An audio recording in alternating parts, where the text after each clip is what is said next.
Oh,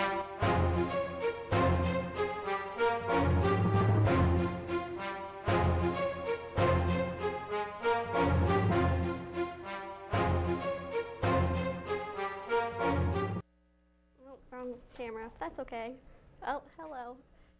The Springfield College men's soccer team continues their winning streak, and they're winning their 7th straight game in a row this past Saturday against WPI 4-1. The Pride improves to 11-2 for the season and 3-1 in the new MAC conference play. Ryan Malone led the team with a goal and assist, and goalie Billy Schmid made 4 saves. The Pride will travel to Babson on Saturday to take on the Beavers at 1 o'clock. Sharon Gaines is one of 6 inductees who will be honored at the Springfield College Athletics Hall of Fame on Saturday, October 26th. During her 4 years here at Springfield College, she was a starter for the field hockey team. She earned All-American honors her senior year and was selected as the female team sports athlete as a sophomore and senior. She led the team in scores her last 3 years and was the team captain of the field hockey team. Gaines ran track her freshman year and played lacrosse her sophomore and junior year. We would like to congratulate her on all of her hard work and accomplishments.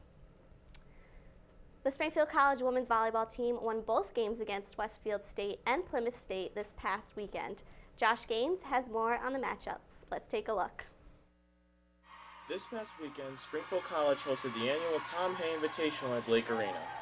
Unfortunately, Springfield lost to Roger Williams Friday night in a close match 3-2, but managed to bounce back and win both matches Saturday over Plymouth State and Westfield State in straight sets. Overall, it was a good weekend, and Springfield hopes to use the momentum as they go down to Texas for 4 games against Webster, Southwestern, Trinity, and Eastern. Good luck! From SCTV 3, this is Josh Gaines.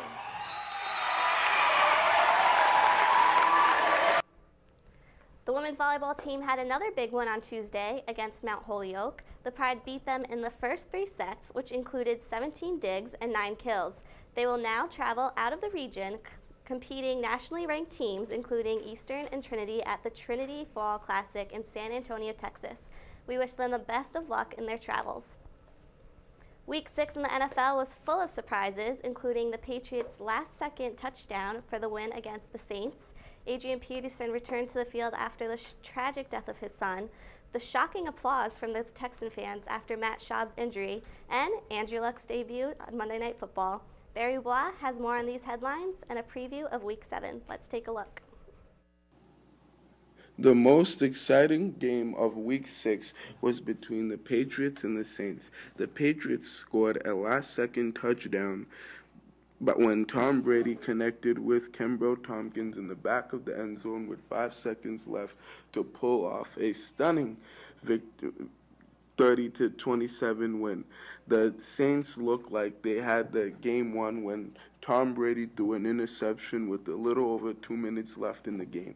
The Saints were not able to get a first down and gave the Patriots the ball back with 1:13 left, and that's when Tom Brady drove the Patriots right down the field and worked his late game magic that he has done so many times in his career. Adrian Peterson returned to the field for the first time since the tragic death of his son. Adrian Peterson and the Vikings struggled against the Panthers as they went on to lose 35-10 and fall to 1-4 on the season. Peterson had 10 rushes for only 62 yards in the loss. The Texans fans cheered as Matt Schaub got injured and had to leave the game early. The Texans suffered their 4th loss in a row, losing to the Rams 38-13 and fall to 2-4 on the season. TJ Yates also struggled in the game and threw a pick 6 on his first drive. Rookie Casey Keenum will be getting the start this Sunday against the Chiefs. There's a quarterback controversy in Philly as Nick Foles has another good game and helped the Eagles beat the Buccaneers 31-20. Foles threw for 296 yards and 3 touchdowns and even ran for 1 as well. The Eagles have a big game against the Dallas Cowboys this Sunday. Andrew Luck made his Monday night football debut against the Chargers. Unfortunately, Luck's debut did not go so well as the Colts lost to the Chargers 19-9. Wide receiver Reggie Wayne reached a milestone on Monday night as he was the 9th player in NFL history to reach 1,000 receptions in his career. Luck was 18 for 30 with 202 yards and was not able to throw for a touchdown. The Patriots get ready to take on the AFC East rival, the New York Jets, and will be doing so without their Pro Bowl middle linebacker Jared Mayo, who will miss the rest of the season with a torn pectoral muscle.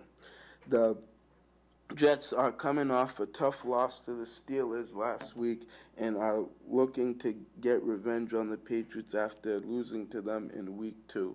Peyton Manning will be returning to Lucas Oil Stadium for the first time since he was released by the Colts 2 years ago. The Colts look to be the first team to beat the Broncos this season, as the two teams will be playing each other on Sunday Night Football. For SCTV 3, I'm Barry Abois.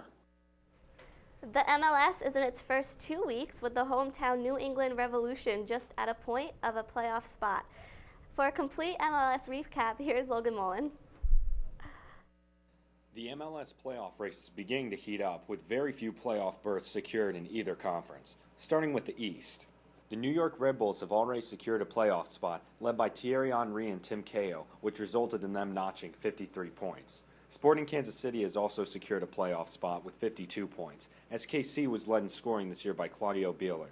Next up is the Houston Dynamo with 48 points. The Dynamo were led by Will Bruin. In a three-way tie, there is Marco Di Vaio's Montreal Impact, Mike McGee's Chicago Fire, and the Philadelphia Union. All three of these teams have 46 points. On the bubble is the New England Revolution, led by Sire Sen. If the results hold, with only 5 teams making the playoffs, Philly and New England are currently the odd men out. Now let's go to the West. The Portland Timbers are in first with 53 points, led by Will Johnson and Jack Jewsbury. Next is Real Salt Lake with 52 points. They were carried this year by Alvaro Saborio and his 11 goals. And third is the Seattle Sounders. They started slow, but after the acquisition of Clint Dempsey, they began to turn it around and now have 51 points. Next is the LA Galaxy, led by Robbie Keane. They have 48 points and are currently tied with the Colorado Rapids. On the fringe is the San Jose Earthquakes with 47 points, followed by the Vancouver Whitecaps with 45. With only 2 games left for most every team, it will certainly be interesting to see how the playoff picture shapes up. For SCTV3, I'm Logan Mullen. Well, that is all I have for you in sports this week. I hope you all have a wonderful weekend. Back to you, Alex. Thank you, Candace. Well, for my terrific behind-the-scenes cast and, of course, Bree Hill, my co-host, I want to thank you all for tuning in and watching. We'll see you next week, same time, same place. Good night, America.